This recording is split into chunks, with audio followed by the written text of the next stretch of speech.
Some examples with these verbs? Yes. Okay, I have one example. Craig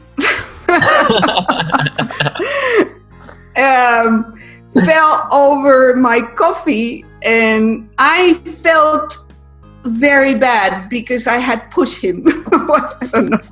And I felt very bad because I spilled your coffee. Okay, I don't know.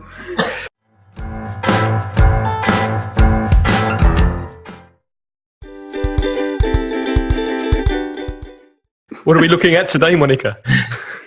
The difference between fell, the past tense of fall, and felt, the past tense of feel.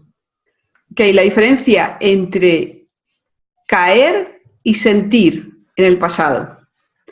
Okay, there is always a confusion about these two verbs because they sound very similar.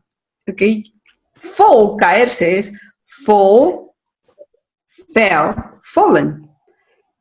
And sentir is feel, felt, felt.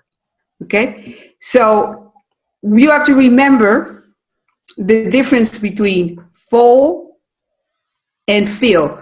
Fall, the past tense is fell, and feel, the past tense is felt, with a T at the end. Okay? That's the slight difference. And how can we fix this, David? Okay, the way to fix it is obviously context is very important because, you know, depending on the sentence and depending on what a speaker is saying, you could easily distinguish these verbs. So, for example, if I say, how did you feel yesterday? Or yesterday I felt really sad. So that's not caer en tristeza, you know, I felt, me sentí, I felt really sad. Or I fell off my bike, right? So in that sense, context is very important. But obviously, as usual, you need to use these verbs because if you don't use them and you don't see a lot of examples, you will keep that confusion in mind, even if you watch this video. So after the video, you need to see examples, try to use it in a writing, try to listen until you find a lot of, you know, repetition of those verbs and you see the difference. Yeah, that's how I would fix it.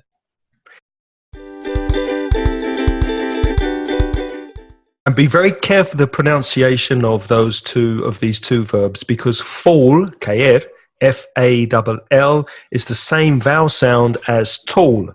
So fall, tall, small, that's the sound. Past of fall is fell, eh.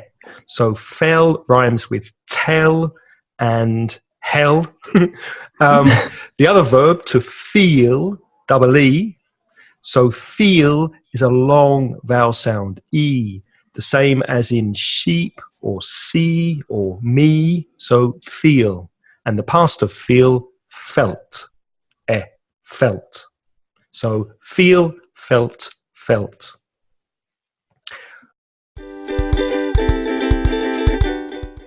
Can we think of some examples with these verbs? Yes. Okay, I have one example. Craig fell over my coffee and I felt very bad because I had pushed him. I don't know. And I felt very bad because I spilled your coffee. Okay, I don't know. Monica, how do you feel in the morning before you have your first coffee? I don't feel too good. Okay, but I never have coffee. That's the thing. There is another one.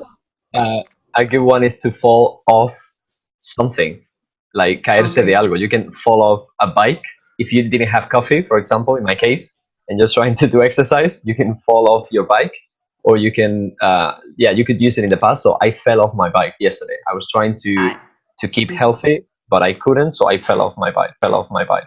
And another collocation is to fall off to sleep. So yesterday I didn't drink much coffee. I was very tired in the afternoon. I sat in front of the TV and I fell off to sleep. And there are did you two feel bad? Did you feel bad? No, you felt great. I felt great when I woke up. Felt, yeah. Okay. Yeah, I felt great. Past tense? Yeah, well, there are two expressions that are very common and very native, and it's to fall in love with, right? Enamorarse de una persona. I don't know why it says fall, like caerse. It's like you fall inside love, yeah. But to fall in love with someone. And the other one is to fall asleep. You know, very similar to what Craig said. You know, to fall asleep, caerse dormido. You know, cuando te quedas dormido, to fall asleep. Mm-hmm. So you fell asleep yesterday? Yeah, I was so tired. Yeah, I didn't have any sleep, and I couldn't help it, so I fell asleep on the sofa. And when was the last time you fell in love, for example? Oh. I have never fallen in love. You remember the third form? The third form's quite tricky, fallen. I have fallen in love. I've never fallen in love. Yeah. So, I think that's it. Thank you for watching, and we'll see you next time. Goodbye. Bye-bye. Toodles.